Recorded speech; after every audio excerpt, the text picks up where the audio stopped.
নমস্কার সকল গল্পপ্রেমী ও সাহিত্যপ্রেমী শ্রোতা বন্ধুদের আমার অনেক স্বাগত। আমার আজকের নিবেদন দৃষ্টিহীনের ভাগ্যের পরিহাস। সেদিন নিজের ঘরে ঢুকতেই চমকে উঠলাম। বিস্মিত হয়ে গিয়ে ভাবতে লাগলাম, ও এ ঘরে কেন? এর তো থাকবার কথা কোনো বিখ্যাত বড়লোকের অন্তঃপুরে। এর একটা ইচ্ছা পূর্ণ করবার জন্যে 10-12 জন দাসদাসী সদা সর্বদা তৈরি থাকবে। তা না হয়ে এর স্থান পেয়েছে একটা সাধারণ চাকরিজীবী মেয়েদের হোস্টেলে। অদ্ভুত তাজ্জব ব্যাপার। মেয়েটি বোধহয় আমার বিস্মিত দৃষ্টির সামনে পড়ে অস্বস্তি বোধ করছিল। ব্যাপারটাকে হালকা করে নিতেই বোধহয় সে একটু হেসে বলল, আপনি বোধহয় বেলাদি, আমার রুমমেট। আমি বুঝি মেয়েটি আলাপ জমাতে চাইছি। দীর্ঘদিন আমি হোস্টেলে এই ঘরে আছি। এই ঘরের অপর সিটটায় কত মেয়ে এলো চলেও গেল। কেউ বা গেল জীবনসঙ্গীর হাত ধরে নূতন ঘরে, কারো বা চাকরির উন্নতি হওয়ায় এই গৃহ সমস্যার যুগেও ঘর জোগাড় করে আত্মীয়স্বজনকে নিয়ে বাসা বাঁধল। কেউ বা টিউশনি করে পড়ে, পরীক্ষায় পাশ করে নিজের জায়গায় ফিরে যায়। প্রথম দিন সকলের মুখেই ওই একই প্রশ্ন, আপনি বুঝি আমার রুমমেট? ওই সামান্য ছোট্ট কতটুকু ধরে অনেকখানি আত্মীয়তা গড়ে ওঠে। চলে গেলে চোখে জল আসে, বুকের ভেতর মোচড়ায়। তারও বোধহয় তেমনটি হয়।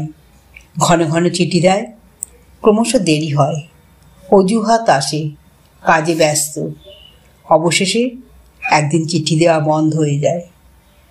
আমারও প্রথমটা ফাঁকা লাগে, তারপর নূতন রুমমেট আসে, বাদো বাদো ভাবটা কেটে যায়, একদিন ভুলেও যাই পুরাতনকে।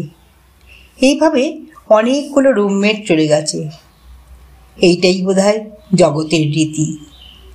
কিন্তু এরই মধ্যে বোধহয় কয়েকজন বিশেষ ছাপ রেখে যায়, কারণ তার ঘটনার মধ্যে আছে বৈচিত্র্য। যাক, সে কথা। যে কথা বলছিলাম এখন সেই কথাই বলি। আমি প্রশ্ন করি, হ্যাঁ আমি বেলাদি, কিন্তু তোমার নামটি কি ভাই? মেয়েটি একটু হেসে জবাব দিল, ইলা। ইলা কি ভাই? মেয়েটি আমাকে বিস্মিত করে দিয়ে বলল, মিত্র। না না, ঘোষ। আবার বিস্মিত হলাম। নিজের পদবি বলতে ভুল হয়। ঠাট্টা করে বললাম, তুমি কোনটি এখন, মিত্র না ঘোষ? মেয়েটি আবার হেসে জবাব দিল, না আমি ঘোষ। বিশ্বাস করুন, বলতে ভুল হয়েছিল। হাতে প্লাস্টিকের ঝুড়িটা নামিয়ে রাখতে রাখতে আমি বলি, দিদি যখন বলেছ তখন একটা প্রশ্ন করব, কিছু মনে করবে না তো? ইলা হাসি মুখে জবাব দিল, প্রশ্ন করুন না, যা খুশি। বলি, এত রূপ নিয়ে তুমি কাজ করতে বেরিয়েছ, কি কাজ করো? মেয়েটি মুখখানা হঠাৎ যেন কালো মেঘে ছেয়ে গেল। সে ধীরে জবাব দিল, কাজ এখনো তেমন কিছু জোগাড় করতে পারিনি। আপনি আমাকে একটা ভালো কাজ দেখে দেবেন বেলাদি? বুঝলাম অজান্তে তার কোনো ব্যথার জায়গায় হাত দিয়ে ফেলেছি।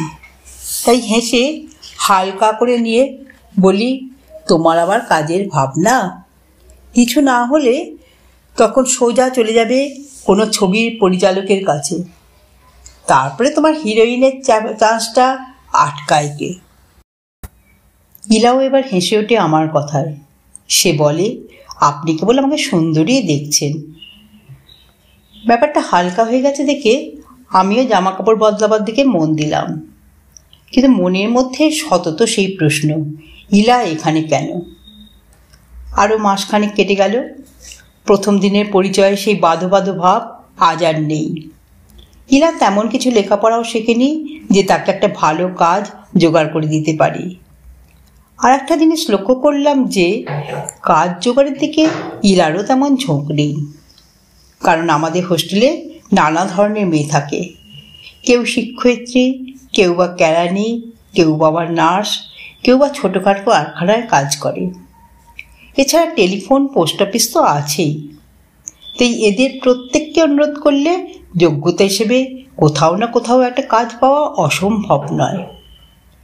এছাড়াও দেখেছি যাদের কাজ যখন না থাকে তারা কমন রুম থেকে সব খবরের কাগজ নিয়ে চাকরি খালির বিজ্ঞাপন দেখে দরখাস্ত করে। সময় বিশেষে তদবির করতেও ভার হয়। ইলাকে কিন্তু কখনো বেরোতে দেখতাম না। যদিও বা কখনো বেরোতো হোস্টেলে মেয়েদের সঙ্গে কাছের পার্কে কিংবা দোকানে বাজারে। জিনিস কিনতো, ফিরে আসতো। মাঝে মাঝে সিনেমা থিয়েটার দেখতে যেত। বোধহয় কলকাতায় কোনো আত্মীয় ছিল না, তাই তাদের বাড়ি যেতেও দেখিনি। চাকরি করতে যে মেয়ে আসবে তার এমনটি ভাব আগে তো লক্ষ্য করিনি। ইলার চালচলন বা বেশভূষার মধ্যে অর্থের কষ্ট আসে বলে মনেও হতো না। তাই মনে মনে ভাবতাম ইলার খরচ চলে কি করি। এ ব্যাপারে তাকে প্রশ্ন করলে সে এড়িয়ে যেত, তেমন কোনো জবাব দিত না। মেয়েদের সঙ্গে বিশেষ মিশত না, এক মনে নিজের ঘরেই থাকত। ইলা কোনো আত্মস্বজনের কথা যখন উচ্চারণও করতো না, বাড়ি কোথায় জিজ্ঞাসা করলে বলতো বর্ধমান জেলার। কোনো জায়গার নাম করতো না। এইসব কারণে ও আমার কাছে হয়ে উঠেছিল একটা সত্যিকারের বিস্ময়। মাঝে মাঝে লুকিয়ে লুকিয়ে কাঁদতে দেখতাম। ভাবতাম প্রেমাস্পদের কাছ থেকে বোধহয় প্রত্যাখ্যাত হয়েছে। তবু সে কথা বিশ্বাস করতে ইচ্ছে হতো না। ওর মতন শান্ত স্বভাবের মেয়ে, যার সাতচরে মুখে রাপ ওঠে না, যার অত রূপ, তার ভাগ্যে এমন তো ঘটতে পারে না। তবুও এত বিস্ময় থাকলেও ওর মধ্যে ছিল একটা অসহায় ভাব। সংসার যেন একা চলতে পারে না, কেমন যেন অপরের উপর নির্ভর করতে চায়। ওকে দেখে মনে হতো একটা যেন লতা গাছ, আর একটা গাছকে অবলম্বন করে যেন বেড়ে উঠেছিল। নিষ্ঠুর মনের মানুষ সেই গাছটাকে কেটে নিয়েছে। লতা গাছটাকে কিছু বলেনি, কারণ তাকে দিয়ে তার কোনো কাজ হবে না। মাটির বুকে পড়ে প্রখর সূর্যালোকে লতার যেমন অসহায় অবস্থা হয়, তার অবস্থাও ঠিক সেই রকম। সর্বমন প্রাণ দিয়ে সে চায় বাঁচতে, কিন্তু প্রকৃতি তাকে তিল তিল করে মরণের মুখে ঠেলে দিচ্ছে, অথচ চেষ্টায় বেঁচে থাকতে। এই ভাব তার মধ্যে ফুটে উঠত বলেই সে আমার অনেকখানি স্নেহ অর্জন করেছিল। কিন্তু তার জীবনের গোপন কথা জানিয়ে সে আমার বিস্ময়ও দূর করত না। তার জন্য অদম্য কৌতূহলেরও আমার শেষ ছিল না। মনে হতো এরই মাঝে লুকিয়ে আছে তার জীবনে অনেকখানি গোপন রহস্য। কিন্তু কি সে গোপন রহস্য? এর মধ্যে হঠাৎ একদিন একটা ছোট্ট ঘটনা আমার কৌতূহলকে আরও বাড়িয়ে দিয়ে গেল। একদিন সন্ধ্যার সময় হঠাৎ একটা মস্ত বড় গাড়ি এসে হোস্টেলের সামনে দাঁড়ালো। যথা নিয়মে দারোয়ান এসে একটা ছাপা কার্ড ইলাকে আমার সামনে দিল। ইলা সেই কার্ডটা হাতে নিয়ে একবার চোখ বুলিয়ে নিয়েই বলল, বলে দাও আমি নেই। দারোয়ান ফিরে যাচ্ছিল। হঠাৎ কি ভেবে ইলা বলল, না, ওকে অপেক্ষা করতে বলো, আমি যাচ্ছি। কথাটা শেষ করেই বাক্স থেকে একখানা কাপড় বার করে সে বদলাতে শুরু করলো। অবিন্যস্ত চুলগুলোকে ঠিক করে নিল। তারপর আশির সামনে দাঁড়িয়ে নিজেকে দেখে নিতে ঝরঝর করে কেঁদে ফেলল। এই ঘটনা দেখে আমার আরও দারুণ কৌতূহল হলো। আগন্তুক কে? ইলার সঙ্গেই বা তার কিসের সম্বন্ধ? জানবার অদম্য বাসনা আমাকে যেন অভিভূত করে ফেলল। বিছানার উপরে রাখা ভদ্রলোকের নামের কার্ডখানা আর চোখে দেখলাম তাতে লেখা রয়েছে সুদর্শন মিত্র। এমন সময় ইলা নিজেকে সংযত করে নিয়ে বিছানার উপর থেকে কার্ডখানা তুলে নিল। তারপর ধীর মন্থর গতিতে ঘর থেকে বেরিয়ে গেল। আমিও কৌতূহল মেটাতেই তার পেছন পেছন নিঃশব্দে বেরোলাম। দোতলা সিঁড়ির বাঁকের মুখের কাঁচটা দিয়ে, যেখান দিয়ে সম্পূর্ণ রাস্তাটা দেখা যায়, বাইরের দিকে চাইলাম। দেখলাম গাড়িতে বসে আছেন একজন মাত্র আরোহী। তার নাম যদি সুদর্শন হয় তবে সার্থক তার নামকরণ। বয়স বেশি নয়, চেহারা দেখলেই বোঝা যায় পেছনে রয়েছে একটা ধনীর আভিজাত্য। ভদ্রলোক উল্টো দিকে মুখ করেছিলেন, তাই তার মুখখানা ভালোভাবে দেখা গেল না। ইলা গাড়ির কাছে গিয়ে পৌঁছতেই তিনি গাড়ি থেকে নেমে পড়লেন। তারপর শ্রদ্ধার সঙ্গে অভিবাদন করলেন। গাড়ির পেছনের দরজা খুলে দিলেন, ইঙ্গিত করলেন গাড়িতে উঠতে। ইলাও দেখলাম শান্ত বালিকার মতো পেছনে উঠে বসল। ভদ্রলোক কোনো কথা না বলে চালকের আসনে বসে গাড়িটা চালিয়ে দিলেন। এইবারে ইলেকট্রিক বাতির সামনে পড়তেই ইলাকে পরিষ্কার দেখা গেল। দেখলাম ইলা মুখে কাপড় চাপা দিয়ে রয়েছে, হয়তোবা কাঁদছে। সেদিন ইলা ফিরল অনেক রাত্রে। হোস্টেলে কিছু খেলো না, শরীর ভালো নেই বলে তাড়াতাড়ি শুয়ে পড়ল। আমাকেও ভোরবেলা উঠে টিউশনিতে বেরোতে হবে, তারপর আবার 10:30টায় অফিসে যেতে হবে। সারাদিনের মধ্যে এতটুকু নিঃশ্বাস ফেলবার সময় পাবো না। তাই তাকে কোনো প্রশ্ন না করে আমিও শুয়ে পড়লাম। কিন্তু মাঝরাতে হঠাৎ ঘুম ভাঙতে দেখি ইলা ঘুম থেকে উঠে নিজের মনে ফুপিয়ে ফুপিয়ে কাঁদছে। কি ব্যাপার, কে বলে দেবে? আরও কিছুদিন পর এক বয়স্ক ভদ্রলোক এলেন ইলার সঙ্গে দেখা করতে। তার কিছু পর থেকেই দেখতাম ইলা প্রায় হোস্টেল থেকে বিকেলে বেরিয়ে যেত, ফিরত গেট বন্ধ হবার আগে। ভাবলাম সুদর্শন আর ইলার মধ্যে মিলনের যেখানে বাধা ছিল সেটা বোধহয় কেটে গেছে।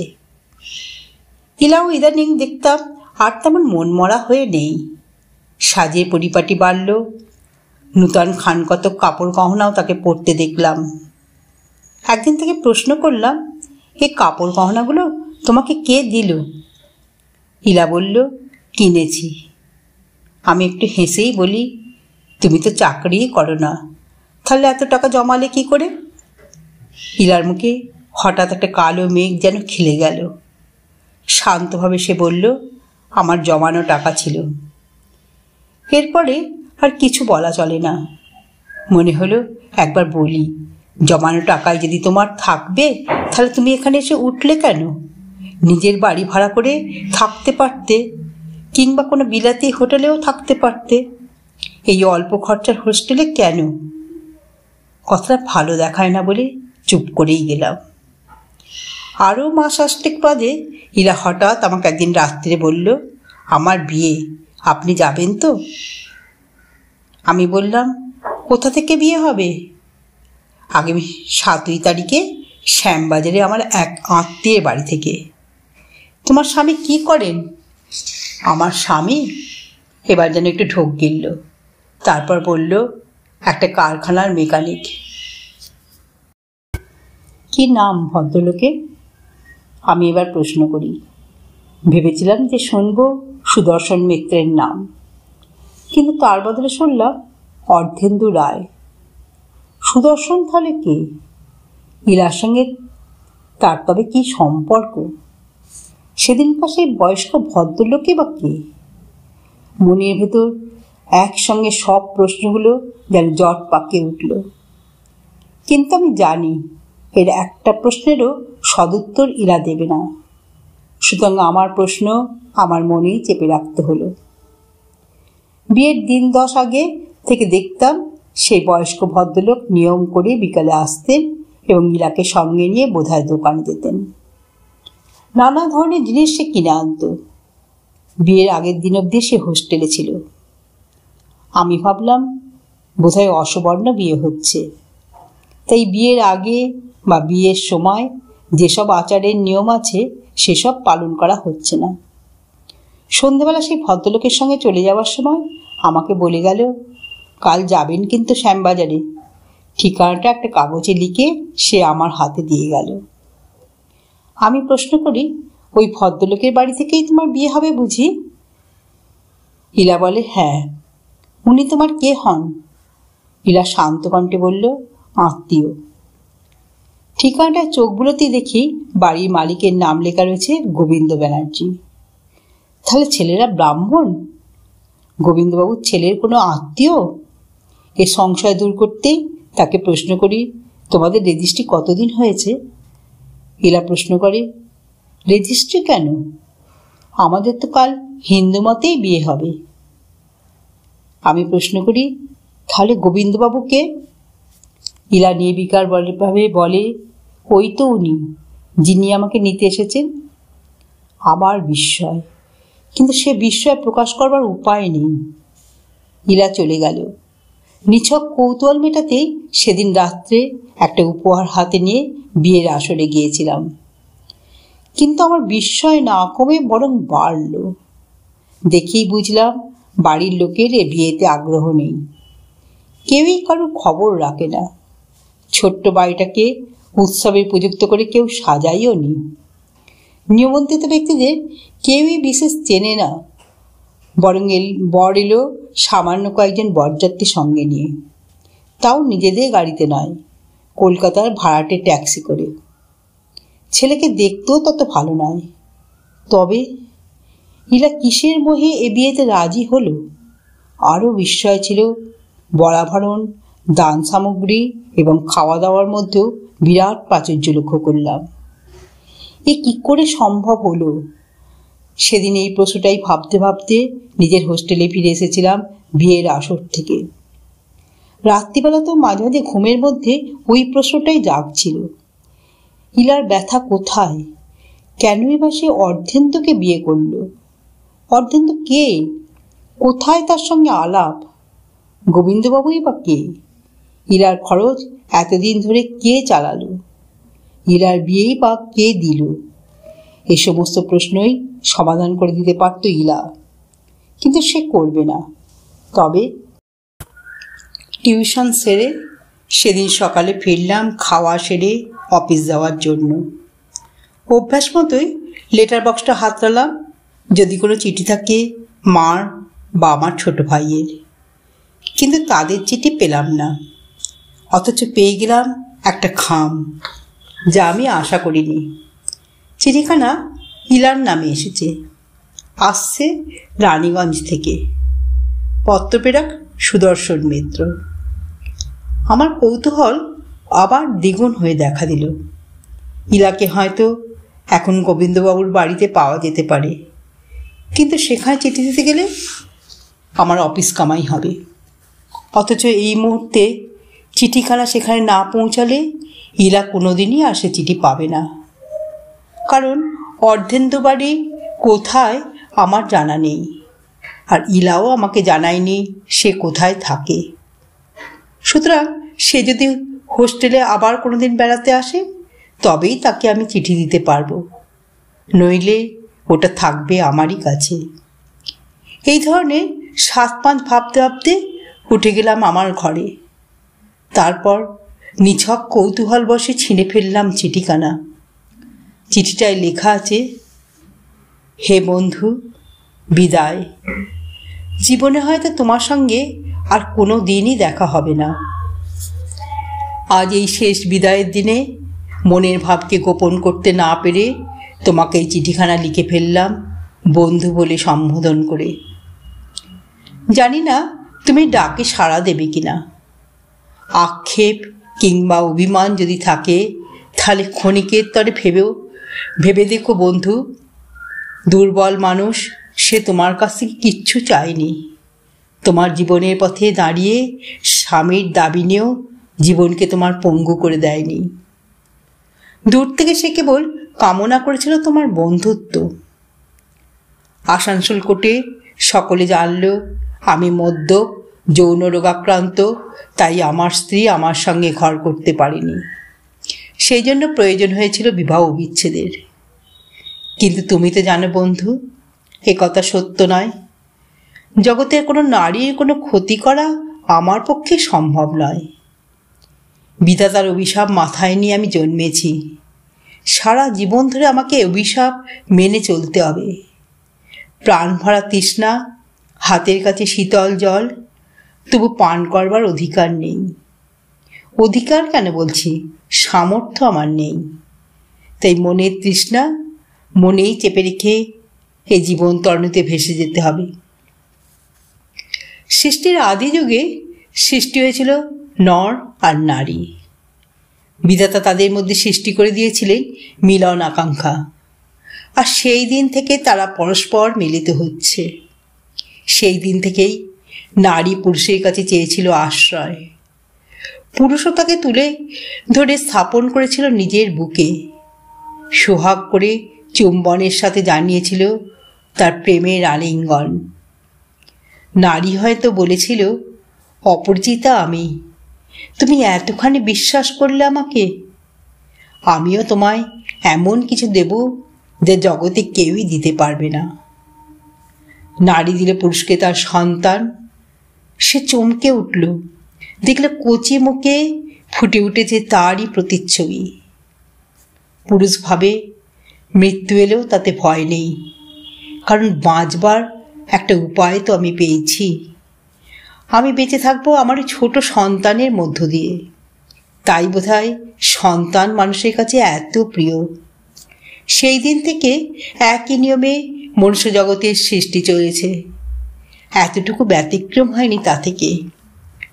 আজও মানুষের কাছে সন্তান এত প্রিয়। দুর্ভাগা আমি, সন্তান সুখ থেকে চিরদিনের মতো বঞ্চিত। আমার প্রতিচ্ছবি কোনো কচি মুখে ফুটে উঠবে না। মৃত্যুর সঙ্গে সঙ্গে শেষ হয়ে যাবে আমার সব কিছু। এই জগতে কেউই আমার পরিচয়ে আর বাঁচবে না। যাক, এতক্ষণ কেবল নিজের কথাই বলে গেলাম। এখন বলি কি করে সেদিন বিয়ের আসরে গিয়ে আমি উপস্থিত হলাম। জেনে শুনে তোমার সর্বনাশ করার ইচ্ছা আমার ছিল না, তবু ঘটনাচক্রে তা হলো। তোমার মুমূর্ষু পিসিমার কাছে বাবা কথা দিয়ে এসেছিলেন তোমাকে ঘরে নেবেন। মার তোমাদের অবস্থা দেখে বোধহয় করুণা হয়েছিল। ওরা সকলেই ভুলেছিলেন তোমার রূপে, চেয়েছিলেন অর্থের আভিজাত্যর সঙ্গে গরিবের মেয়ে ঘরে আনার সৌজন্যটুকু দেখাতে। পাছে আমি আপত্তি করি তাই দিল্লিতে কোনো খবরও গেল না আমার কাছে। এর আগেও দু একটা বিয়ের সম্বন্ধ তারা স্থির করেছিলেন, তাতে আমি আপত্তিই জানিয়েছিলাম। তাই এবারে কোনো আয়োজনের ব্যবস্থা নয়, সরাসরি আমার কাছে খবর গেল মায়ের অসুখ। যেদিন আমি বাড়ি পৌঁছালাম সেই দিনই শুনলাম রাত্রে আমার বিয়ে। মাকে আপত্তি জানালাম। তিনি বললেন, এ বিয়ে না করলে তাদের মাথা নিচু হবে, সমাজে আর মুখ দেখাতে পারবেন না। আত্মহত্যা ছাড়া তাঁর আর কোনো উপায় থাকবে না। রাত্রে বাধ্য হয়ে বর্ষে তোমাদের বাড়ি গেলাম। আমাদের বিয়ে হয়ে গেল। জমিদারের একমাত্র পুত্রের বিয়ে, তারপর সুদর্শন মিত্রের নিজস্ব 3খানা চালু কয়লা খনি। এ কি কম কথা? আয়োজনের ত্রুটি হলো না কোথাও, কিন্তু বিশ্বাস করো এতটুকু শান্তি আমার মনে ছিল না। আজ বলতে বাধা নেই, কিন্তু বিয়ের রাতে তোমার রূপ দেখে আমি ভুলেছিলাম। ভেবেছিলাম স্বামীর অধিকারের বিনিময়ে আমি চেয়ে নেব তোমার কাছ থেকে তোমার বন্ধুত্ব, যা আমার এই দগ্ধ জীবনে হয়ে থাকবে শান্তির বাড়ি। তুমি হয়তো মনে ভাবছ এই আকাঙ্ক্ষা কেন? তার উত্তরে আমি বলবো, চাঁদকে তো মানুষ কোনো দিন পায়নি, কিন্তু মানুষও তাকে ভালোবেসেছিল। তার প্রশস্তিতে রচনা করেছে, জয়গান করেছে যুগে যুগে। এও ঠিক তাই। কিন্তু ফুলসজ্জার রাতে সব কথা জানবার পর দেখলাম তোমার চোখে জল। অবশ্য এই জল যে কিসের তা আমার জানা নেই। সেদিন তোমার পিসিমার অসুখও খুব বেড়েছিল, কিন্তু আমি ধরে নিলাম তোমার চোখের জলের কারণ নারীর চিরন্তন আকাঙ্ক্ষা পূর্ণ হবে না বলে। আমার কাছে থাকলে তুমি মা হতে পারবে না কোনো দিন। পরের দিন তোমার পিসিমা মারা গেলেন। পৃথিবীতে তোমার আত্মীয় বলতে আর রইল না কেউ। তখন আইনত বা সামাজিক নিয়মে তোমার একমাত্র আত্মীয় বা অভিভাবক আমি। কিন্তু আমার কাছে থাকলে তুমি তো শান্তি পাবে না কোনো দিন। বাবা মাকে এই কথা জানালে তারা হয়তো বলতেন, তাতে কি হয়েছে, ও আমাদের বাড়িতে থাকবে। কিন্তু তাতে হতো কি জানো, তোমায় কে গলা টিপে মেরে ফেলাই হতো। আমাদের বাড়ির পাথর আর ব্রোঞ্জের মূর্তিগুলোর সঙ্গে আর একটা সচল মূর্তি যুক্ত হতো। প্রতিমাতে প্রাণ প্রতিষ্ঠা হতো না কোনো দিনই। তাই আমি নিজের মাথায় তুলে নিলাম এই কলঙ্কের ডালি। আমি পুরুষ, সময়ের সঙ্গে আমার এই কলঙ্ক একদিন মুছে যাবে, তাই আমি ভাবি না কিছু। গোবিন্দবাবুর সঙ্গে তোমাকে পাঠিয়ে অর্ধেন্দুর সঙ্গে তোমার পরিচয় করে দেওয়ার মধ্যে আমার হাত ছিল। গোবিন্দবাবু আমাদেরই পুরনো ম্যানেজার, অর্ধেন্দুর বাবার বন্ধু নন। আমার অনুরোধেই এটুকু অভিনয় করেছেন। উপহারগুলো আমারই দেওয়া। তুমি হয়তো বলবে দেবার কি প্রয়োজন ছিল। আমি বলবো, পৃথিবীতে আমি ছাড়া তোমার মঙ্গলাকাঙ্ক্ষিত আর কেউ নেই। তোমার পিসিমা মৃত্যুর আগে আমার হাতে তোমায় তুলে দিয়ে গেছেন। হে বন্ধু, বিদায়। জীবনে হয়তো আমাকে তুমি ভুলে যাবে, কারণ তুমি স্বামী পাবে, পুত্র পাবে, কন্যা পাবে। করুণা করে একবার ভেবে দেখো আমি কি পেলাম। আমাদের এখানে যতদিন তুমি ছিলে, তোমার জীবনে হয়তো সেগুলো দুর্যোগের রাত, আর আমার জীবনে সেই কটা দিন হলো পূর্ণিমার চাঁদ। তার উজ্জ্বল আলোকে জীবন ভোর অমাবস্যাকে পূর্ণ করে রাখবে। চিঠির শেষে লিখছি, যদি কোনো দিন প্রয়োজন হয় তাহলে আমাকে জানাতে লজ্জাবোধ করো না। জানবে আমি চিরদিন তোমার পথ চেয়ে বসে রইলাম। এই জীবনে তোমায় পেলাম না, দুঃখ নেই। আমার ভালোবাসা তোমাকে টেনে আনবে আমারই কাছে পরজীবনে। এইটুকুনো সান্ত্বনা নিয়ে বলি, বন্ধু, হে রহ মোর সাথে। ইতি তোমারই বন্ধু সুদর্শন। চিঠিখানা পড়ে অভিভূত হয়ে পড়লাম। এমন মানুষও আছে পৃথিবীতে। হোক আমার অফিস কামাই, যে করে হোক এই চিঠিখানা ইলার কাছে পৌঁছে দিতেই হবে, নইলে সে কোনো দিনই জানতে পারবে না একটি মানুষ দূর থেকে তাকে কতখানি ভালোবেসেছে। তার ভালোবাসার বিনিময় ইলা হয়তো কিছুই দিতে পারবে না, কিন্তু শ্রদ্ধার সঙ্গে তাকে তো একটা অন্তর থেকে প্রণাম জানাতে পারবে। যে মানুষটিকে সে দুর্বল, পঙ্গু, স্বার্থপর মনে করেছিল, এ চিঠি পাবার পর হয়তো তাকেই দেবতার আসনে বসাবে। তাই এই চিঠিখানা তাড়াতে পৌঁছে দেওয়া একান্ত প্রয়োজন। ভাগ্যের পরিহাস এখানেই শেষ হলো। যদি শ্রোতা বন্ধুদের আমার গল্প পাঠ ভালো লেগে থাকে, তাহলে অবশ্যই আমার চ্যানেলটিকে সাবস্ক্রাইব করে পাশে থাকা বেল আইকনকে প্রেস করে অল করে দেবেন। তা যখনই নিত্য নতুন গল্প আপলোড করব, আপনারা সঙ্গে সঙ্গে পেয়ে যাবেন। আপনারা সকলে খুব ভালো থাকবেন। নমস্কার।